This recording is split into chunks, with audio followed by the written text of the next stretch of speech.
എന്ന് പറഞ്ഞൊരു രാജാവ് വാളെടുത്തിട്ടാണ് വെട്ടാൻ പോയി. ഞാൻ നിങ്ങളോട് മന്ത്രത്തിന്റെ ശബ്ദം നിങ്ങളെ ഞാൻ ആട്ടെ, ഞാൻ വെറും ഒരു അക്ഷരേ പറഞ്ഞുള്ളൂ, അല്ലേ? ഒരു വാക്ക്.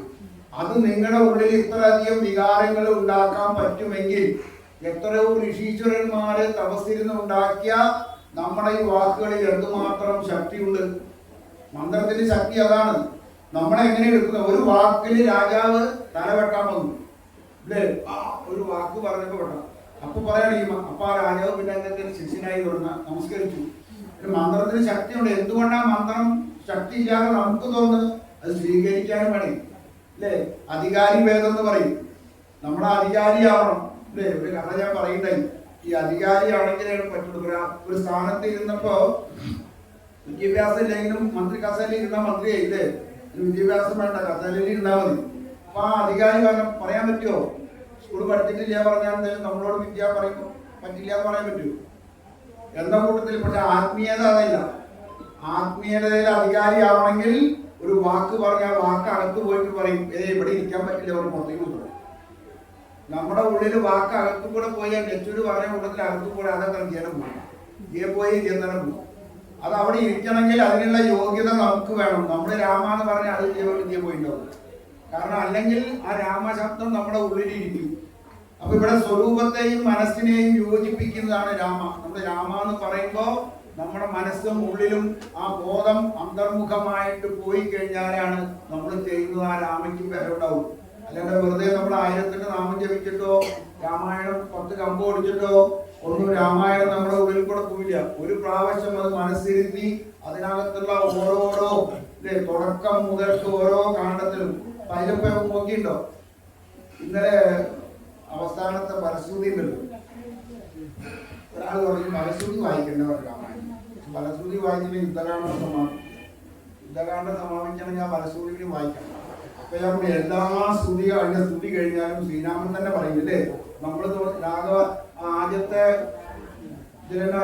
നാരദ രാഘവ സംവാദത്തിലുള്ള ശ്രീരാമൻ പറഞ്ഞു, നമ്മൾ തമ്മിലുള്ള ഈ സംവാദം കേട്ട് കഴിഞ്ഞാൽ, അതിനെ പഠിച്ചു കഴിഞ്ഞാൽ അവന്റെ മനഃശുദ്ധി ഉണ്ടാവും, അവൻ മോക്ഷം കിട്ടുന്നു. അങ്ങനെ ഓരോ സ്തുതി, ഇല്ലേ? ജഡായുടെ സ്തുതി കഴിഞ്ഞാലും ഏത് സ്തുതി കഴിഞ്ഞാലും അത് കഴിഞ്ഞ രാമൻ നമ്മൾ തമ്മിലുള്ള ഈ സ്തുതി, നിന്റെ ഈ സ്തുതി ആര് കേൾക്കുന്നോ ആര് മനസ്സിലാക്കുന്നോ അവർക്ക് മോക്ഷം കിട്ടും, അവര് സദ്ഗതി പ്രാപിക്കും. ചിലത് പറയും എന്നെ പ്രാപിക്കാൻ കഴിയുന്ന രാമായണത്തിൽ പറയും. അത് പരസ്തുതിയല്ലേ? അത് പരസ്തുതിയല്ലേ? രാമായണം മുഴുവൻ പരസ്തുതിയാ. നമ്മളത് വായിക്കുമ്പോ ഓരോ ദിക്കിലും പറയുന്നുണ്ട് രാമൻ, അല്ലേ? ഇത് കേട്ടാൽ കേൾക്കുന്നവർ. എന്തിനപ്പോ രാമൻ അത് പറയുന്നത്? പറയേണ്ട ആവശ്യമുണ്ടോ? ഇത് ശ്രീരാമനായിട്ടല്ല എഴുതി വെച്ചത്, വാൽമീകിയ. ആർക്ക് വേണ്ടി? ഇതിപ്പോ അവിടെ എന്തോ രാമായണം നടന്നു, ഈ കഥകളൊക്കെ നടന്നു. അത് നടന്നിട്ട് എത്രയോ 10,000 വർഷങ്ങളായി. നടന്നു തന്നെ അറിയില്ല. നടന്നു ചിലപ്പോ സംഭവങ്ങളൊക്കെ ഉള്ള കാരണങ്ങൾ നമുക്ക് നടന്നു എന്ന് വിശ്വസിക്കാം, അല്ലേ? വേദങ്ങളിലെ വേദമാണ് അറിവ്. അതിനെ പിന്നെ ഉപനിഷത്തുകളൊക്കെ ആക്കി, ഉപനിഷത്തും പൗരാണത്തിൽ 2 ഇതിഹാസങ്ങളാക്കി, ഇതിഹാസങ്ങളും മതിയാവാക്കൊണ്ട് പുരാണങ്ങളാക്കി, എന്നിട്ടും മതിയാവാക്കൊണ്ട് ഉപപുരാണങ്ങളാക്കി. ഇത്രയും വേദത്തിനെ മനസ്സിലാക്കാൻ ഇത്രയും ഗ്രന്ഥങ്ങളുണ്ടാക്കി. അതിലത്തെ 2 ഗ്രന്ഥം ഇതിഹാസം. ഇത് 3 അക്ഷരം. അതിവിടെ സംഭവിച്ചിട്ടുണ്ടായിരിക്കാം എന്നേ പറഞ്ഞിട്ടുള്ളൂ. ഇതിഹാസം എന്നുള്ളതിനെ പറഞ്ഞാൽ ഇതിവിടെ സംഭവിച്ചിട്ടുണ്ടായിരിക്കാം. പക്ഷെ എങ്ങനെ സംഭവിച്ചു എന്നതിൽ എഴുതിയിട്ടില്ല. പക്ഷെ കഥകൾ വിസ്തരിച്ച് എഴുതിയിട്ടുണ്ട്. ഇപ്പൊ മഹാഭാരത കഥ എട്ടണിയന്മാര് സ്വത്തിന് വേണ്ടിയിട്ട് 2 രാജാക്കന്മാര് തല്ലുകൂടി ഉണ്ടാവും. ഈ 1,25,000 ശ്ലോകം കൊണ്ട് മഹാഭാരതം എഴുതിയത് മുഴുവൻ അവിടെ സംഭവിച്ചിട്ടുണ്ടാവും. അതിൽ 1,00,000 ശ്ലോകം രാമായണം, 25,000 ശ്ലോകം ഉപകഥകളാണ്. നമ്മളിവിടെ കുറെ കഥകൾ പറയുന്നുണ്ടായില്ലേ?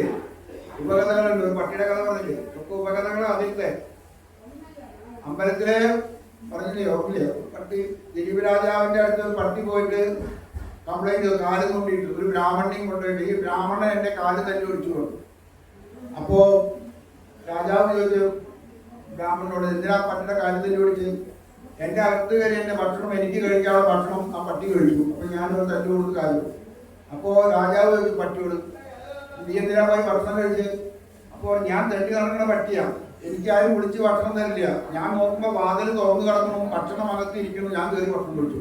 രാജാവ് പറഞ്ഞു അത് ശരിയില്ല, നീ നിന്റെ ഭക്ഷണം സൂക്ഷിക്കാണ്ട് നിന്റെ കുട്ടികൾ നീ എന്തിനാ കാത് പിടിച്ച്? അപ്പൊ തെറ്റിയാണ്. പട്ടിയോട് നോക്കി ഇതിന് എന്താ ശിക്ഷ കൊടുക്കേണ്ടത്? അപ്പൊ പട്ടി പറഞ്ഞു ഇവിടെ ഉള്ള അമ്പലത്തിലെ മാനേജറാക്കിയാൽ മതി.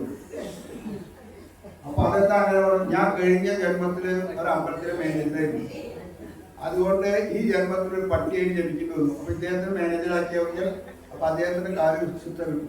ഇത് കഥയാണ്, ഉപകഥകളാണ്. അപ്പൊ അദ്ദേഹത്തിന് അപ്പം ദേവസ്വം മുതൽ കട്ടാനുള്ള കാര്യങ്ങളാണ് പറയുന്നത്. അപ്പൊ ആ ഒരു കഥ പറയണം. അപ്പൊ ഇങ്ങനെ ഇത്രയും ഉപകഥകൾ ഉണ്ടായ മഹാ ഇതിഹാസം എഴുതിയിട്ടും ആൾക്കാർക്ക് മനസ്സിലാവില്ല. എന്നിട്ടാണ് പിന്നെയാണ് പുരാണങ്ങൾ വന്നത്. എത്രയോ ഗരുഡ പുരാണം, മത്സ്യപുരാണം, അങ്ങനെ കുറെ പുരാണങ്ങൾ എഴുതി, ഉപപുരാണങ്ങൾ എഴുതി. ഒക്കെ വ്യാസമഹർഷിയാ. ആർക്ക് വേണ്ടി? വ്യാസമഹർഷി. നമ്മളെപ്പോലുള്ള കുട്ടികൾക്ക് വേണ്ടി നമ്മളെപ്പോലെ കിടന്ന് പായിയാണ്. ഏതമ്പലത്തിൽ പോയാൽ പുണ്യം കിട്ടുക, നമ്മൾ എന്തൊക്കെ ചെയ്താലും നോക്കിട്ടോ ഇടയ്ക്കിടയ്ക്ക് പറയും നിങ്ങൾ ഇങ്ങനെ ചെയ്യുക, അങ്ങനെ ചെയ്യുക, പലേതാ. എന്നിട്ട് നമുക്ക് ആകെ പാടുക. പക്ഷെ നമ്മുടെ ഭാഗത്ത് സ്വസ്ഥമായിട്ട് ഇരുന്നാൽ കിട്ടാവുന്ന ഈ ഒരു സാധനം നമുക്ക് ഈ കസ്തൂരിമാന്റെ കടന്ന് പായിക്കോലെ നാഭീലിരിക്കുന്ന കസ്തൂരിയുടെ മണം കേട്ടിട്ട്